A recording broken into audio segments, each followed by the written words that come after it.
Good afternoon. Welcome to today's market review. Going into the morning, I said I was expecting for price to take London buy side and then use the daily inversion BISI in blue, send price into London sell side and August 6th low. So this is that inversion BISI in blue here.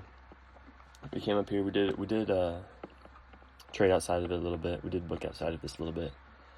While we were making this run higher,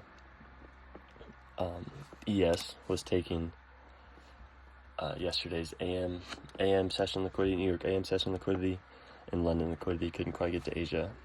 And over here on NQ, we couldn't take previous day's AM session high, and we couldn't take the London high. So we had the S&T being created right there. So we rally up here, take out these London highs. Like I said, we actually happened as I was typing it out. Take these London session highs, fail to take New York AM, fail to take London, while ES is taking that liquidity. Fail to take out these pre-market highs right at open here. Trade up. And then we come back down here and utilize yesterday's first presented fair value gap here. Then we create this one and then just dump lower into this London session liquidity. And the range pretty much ends here at 10, basically right after that 10 o'clock macro there. So let's actually take a look at some ranges here. Let's take a look at this London range. It's actually not even in the right spot.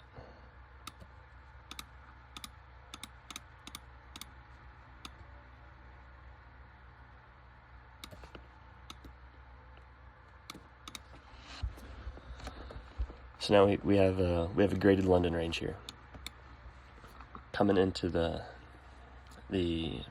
pre-session here, the New York kill zone here, we are just hanging around this 50% mark here, this halfway point, and we just keep dipping into discount, and we're refusing to get below this Octant right here.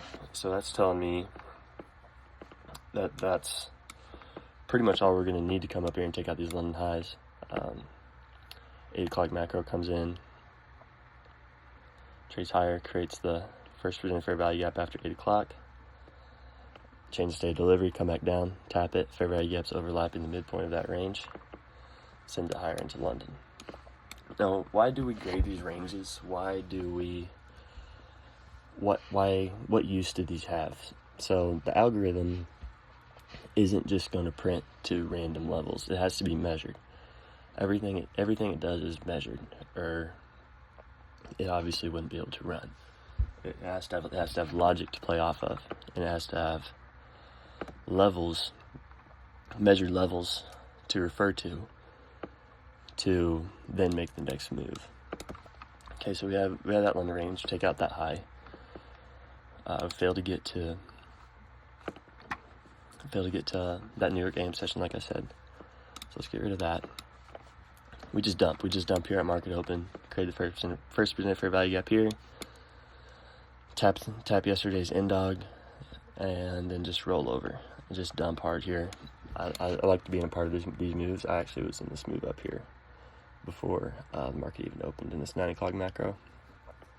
And so yeah, we come down here, take out London. We're not showing any interest in wanting to come down here and take out this August 6th low, and here's why. Let me go into 1 minute for you.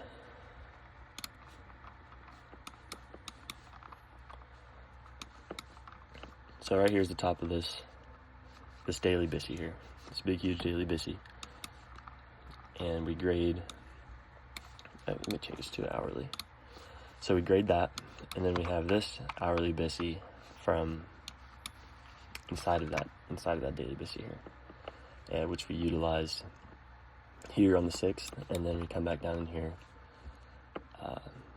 We tap it, roll over into it one more time, fail to get to the upper quadrant of this, or fail to get to the upper quadrant of this daily BISI here, and then begin to respect that 1 hour fair value gap like I was talking about. Come back down in here,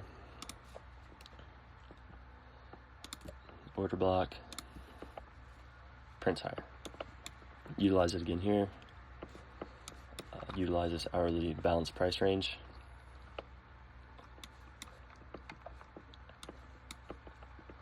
And then, you can't see it right here, but we use the first presented fair value gap of today to send price back down into this BISI right here, this daily BISI. So yeah, prices wasn't really doing a whole lot after we took both sides of the London range. But yeah, I mean, it's important to note how we're using these levels at what time. 3:30 macro, poke this high, rejection block, sends price back down into this daily BISI, take out this low here. So let's take a look on this other chart. Now I'm going to put a range on this one that we just created here. Let's take out London. It's 10 o'clock macro passes. Now we're starting to get into the 10:30 macro. 10:20 hits. Come down and use that order block like I was talking about. So now we're in a deep discount for the range we just created. Just took out liquidity. Took it out into macro time, creates this range. So we're in a deep discount. Come back up in here. Don't even really show any interest in making retracements till we get up in here. Hit the end dog, midnight open, sends us higher. Use end dog again. Relative equal highs. Takes those out. First presented fair value gap. Where's that first presented fair value gap? Upper quadrant. That's going to send price down back into midnight. Midnight, which is in a discount.